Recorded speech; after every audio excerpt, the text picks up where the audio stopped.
yourself after the game that this wasn't a dream? You know, it took until I got in the locker room and we did the fight song that it really kind of sank in. It just kind of feels like a haze. You know, I know tomorrow I'll be able to tell you every single play I ran and every single throw I had and every mistake I made, but right now I'm just kind of on cloud nine and enjoying the moment. So what's the initial reaction when Brett comes off the field and they tap you and say, you're in? You know, you're just kind of ready for it. You know, I mean, obviously there's some nerves, but it's your job as a backup quarterback to go in and take control and, you know, lead your team to victory. And, you know, I had the good fortune of doing that today. And so I'm so proud of my team.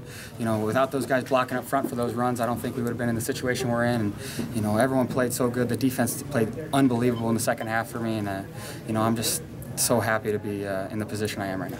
What kind of was going through your guys' mind and talked about on the sidelines after the Jordan fumble and you guys were waiting for another chance?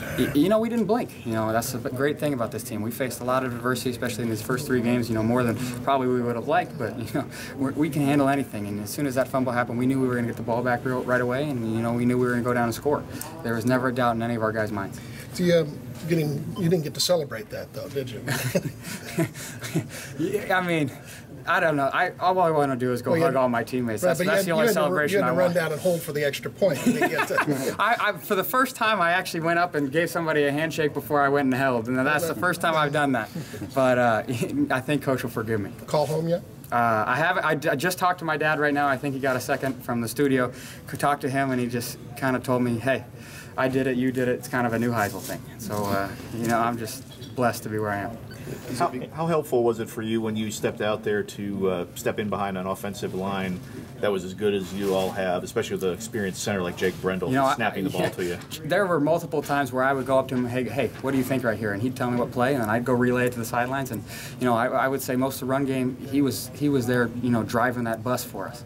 And I can't thank those guys enough for protecting me up there. And I know we had a few issues in the first half, but second half, I was just the guy in control, and we went on, and then the rest is history. Did you guys try to do a little more as the game progressed? Was it more a little safe and sane at first? Well, the game plan pretty much stayed the same. You know, I know we kept sticking with the run a little bit just because we were getting so many yards. I know it doesn't look big, and it's not a big explosive play, but 4 or 5 yards in a run game is churning it up, and it's kind of like a body shot when you're a boxer. I said that because the Maidana Mayweather fights tonight, so I'm trying to plug that in real quick. But you know, it just kind of takes their wind out. So, you know, I was more than comfortable handing the ball off, and we had Paul Perkins and Jordan James and Nate back there just killing it.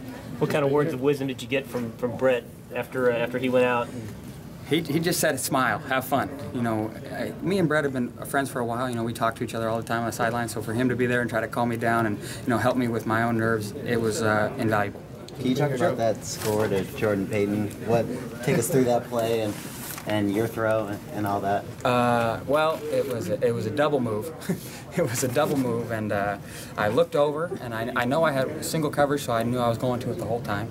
And I looked over, saw the cornerback's eyes, and as soon as I saw his eyes, I go, oh my God, this actually might work. Threw it up, and then the rest is history. He ran a great route, came down with the ball, and you know, we can always trust JP for that, but you know, any guy who was in that situation would have done the same. And you know, it's kind of the great thing about our team. You know, next man up, whoever's ready to go can go, and you know, I love being a Bruin, and I know all my teammates love being Bruins. You guys hadn't thrown it down the field all that much before that play. For you, was that kind of a moment where you're like, I can finally air it out. I can show something off in this play. Well, it wasn't about showing off. It was more about let's get a touchdown. Yeah. Let's get a victory here. But you know, I would say that we didn't really go downfield much just because they were basically playing a catch technique. So they were trying to catch us at about 6 yards and then ride them down the field. So it was hard to kind of get down the field with them, especially in the first half when we were going downfield. We had a couple issues with protection, but those got settled in the second half. And you know, the guys up front played great for me, and you know, the plan worked perfectly, and you know, the result speaks for itself.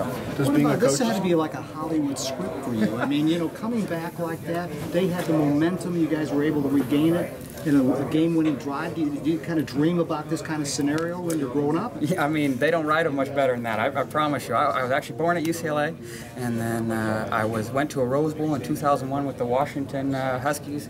And I always knew that the Rose Bowl was where I wanted to play, and I wanted to go to UCLA. So for me to be in a position I was tonight to take my team to victory, and you know, just be a part of this UCLA football team, that meant the world to me. And you did it in Jerry World.